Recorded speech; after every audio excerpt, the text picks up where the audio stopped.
Hello दोस्तों, rankers view में आप लोगों का स्वागत है। अभी बिहार में विभिन्न तरह के विज्ञापनों का दौर जारी है और इसी सिलसिले में कल जो है कि दरोगा की वैकेंसी आई है। बहुत बड़ी वैकेंसी है, 2400 प्लस सीटों की संख्या है। टोटल ओवरऑल जो है कि 2-3 तरह के पोस्ट हैं और सीटों की संख्या जो है कि आपको 2400 प्लस है, तो अच्छी खासी वैकेंसी आपको आई है। और इसके लिए आप लोग प्रिपरेशन तैयार करना शुरू कर दें। और सबसे बड़ी बात है कि जो ये परीक्षाओं का दौर है और ख़ास करके दरोगा की बहाली, ये बहुत फास्ट एग्ज़ाम होगा आप लोगों के लिए। और इसकी पीटी जो होगी वो आपको लगभग जो है कि दिसंबर या जनवरी में निश्चित रूप से करवा लिया जाएगा विज्ञापन भराने के बाद। तो समय आप लोगों को कम है और इसको लेकर बहुत सारे लोग जो है कि हमको मैसेज कर रहे हैं कि सर इसके लिए कोई कार्यक्रम लाइए, इसके लिए आप रैंकर्स व्यू की तरफ से भी कार्यक्रम आना चाहिए। तो ठीक है, हम इस पे विचार कर रहे हैं और इस पे हम लोग कुछ अगर लाएंगे तो आपको इन्फॉर्मेशन दिया जाएगा। और ख़ास करके जो लड़के बीपीएससी की तैयारी कर रहे हैं उनके लिए एक अच्छी खबर है कि 66वें बीपीएससी का विज्ञापन भी यथाशीघ्र आने वाला है और सीटों की संख्या आपको 1100 प्लस होगी। और सबसे बड़ी बात है कि जो लोग वेटिंग कर रहे हैं कि कब इंटरव्यू होगा, तो उनके लिए भी कुछ पॉजिटिव न्यूज़ आपको मिलेगा 15 के बाद। और संभवतः आशा है कि अच्छी न्यूज़ आप लोगों के लिए जल्द आने वाली है। तो आप लोग इंटरव्यू की तैयारी करते रहें। और ख़ास करके इंटरव्यू में देखिए 2 तरह की बातें हैं। बहुत सारे लोग हमारे यहाँ इंटरव्यू दे रहे हैं, तो चीज़ें क्या होती है, बहुत सारे क्वेश्चन हम लोग जो पूछते हैं तो वो सरकार के अगेंस्ट में अपनी राय रख देते हैं।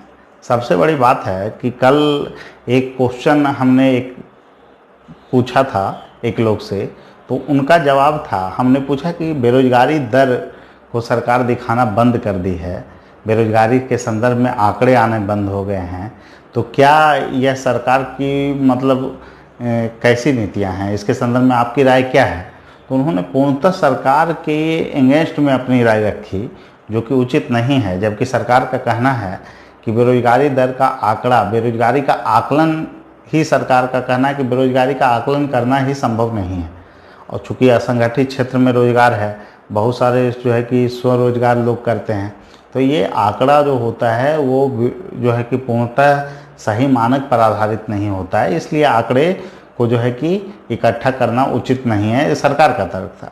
तो आप लोग जो आंसर देते हैं वो कहीं ना कहीं जो है कि सरकार के अगेंस्ट में बिल्कुल मत बोलिए। सबसे पहली बात है, सरकार की नीतियों से आपका जो है कि राय अलग है या अलग मंतव्य है, तो वो आपके निजी विचार हो सकते हैं, लेकिन एक प्रशासनिक अप्रोच पर जब आप तैयारी कर रहे हैं और ख़ास करके इंटरव्यू जब आप दे रहे हैं, तो उनके नीतियों को आपको सपोर्ट करना होगा, उनके राय के संदर्भ में। क्योंकि देखिए, जिस संस्थान के लिए आपका चयन होना है तो उसके संदर्भ में पूर्णतः नकारात्मक विचारधारा अगर आप में है तो वो संस्थान आपका चयन क्यों करे।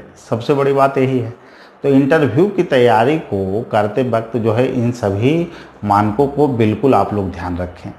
और ख़ास करके हमसे जो लोग जुड़े हैं उनको बेसिकली हम लोग प्रशासनिक के जो है कि अप्रोच पर उनका जो है मूल्यांकन हम लोग ज़्यादातर करते हैं। देखिए, इंटरव्यू टोटल 4 आयाम हैं इंटरव्यू के। पहले तो बेसिक आयाम जो होता है उसमें बायोडाटा से संबंधित जो प्रश्न होते हैं उसके आधार पे आपको मूल्यांकन वो दिखाता है कि आप कितने सिंसियर हैं, आपने जो है तैयारी किया है अपने बायोडाटा के संदर्भ में या नहीं। जब हम खुद को नहीं जान पा रहे हैं तो हम इंटरव्यू को कैसे अच्छे ढंग से दे सकते हैं, और ख़ास करके प्रशासन में हम कैसे जो है कि संवेदनशील हो सकते हैं। तो इसके लिए ही जो है कि आपको बायोडाटा का मूल्यांकन किया जाता है कि क्या है। और देखिए, आपके नीतियाँ, आपके दृष्टिकोण और आपके व्यू को जानने के लिए ही राज्य स्तर के जो प्रश्न होते हैं, राष्ट्रीय स्तर के जो प्रश्न होते हैं और अंतर्राष्ट्रीय स्तर के जो समसामयिक प्रश्न होते हैं, इन सभी को जानने का उद्देश्य उनका क्या है। उनका उद्देश्य ये नहीं है कि आप जानकारियाँ कितनी रख रहे हैं, आपके दृष्टिकोण क्या है। किसी चीज़ में भारत चीन संबंध आपसे जब पूछा जा रहा है, आपका इकोनॉमिक सब्जेक्ट है तो पूछा जा रहा है आप एक आर्थिक विशेषज्ञ होते तो कोविड-19 के दौर में क्या कर रहे होते, तो इसका उद्देश्य आपका अप्रोच क्या है।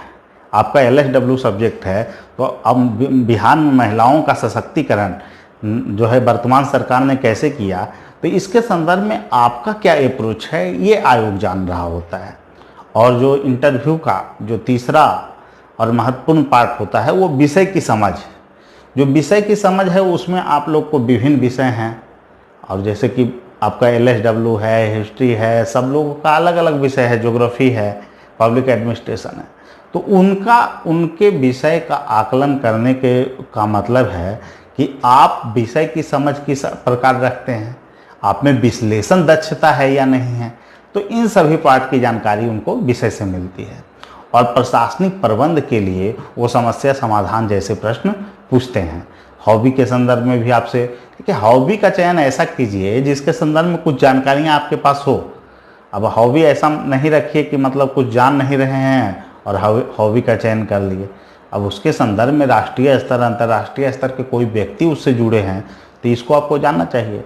और आदर्श व्यक्तित्व का आप लोग जब चयन करते हैं तो इसका भी चयन आप लोग अच्छे ढंग से करें।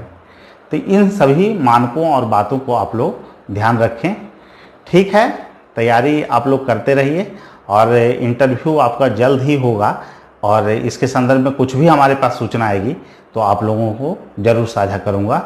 सभी को शुभकामना। और 64वीं BPSC के जितने भी छात्र हैं और बिहार के जितने भी प्रतियोगी छात्र हैं वो हमारे चैनल को सब्सक्राइब कर लें। हमारे चैनल पे जो है कि समय समय पर जो भी वैकेंसियाँ आएगी और जो भी सूचनाएं हमारे पास आएंगी उनको मैं साझा करता रहूँगा। सबको धन्यवाद। रैंकर्स व्यूज़ से जुड़ें और हमारा फ़ोन नंबर है 7004291557। आप साक्षात्कार की श्रृंखला हमारे पास चल रही है और जिनको भी मौका देना है वो हमसे जुड़ सकते हैं। ठीक है, धन्यवाद। फिर मिलते हैं।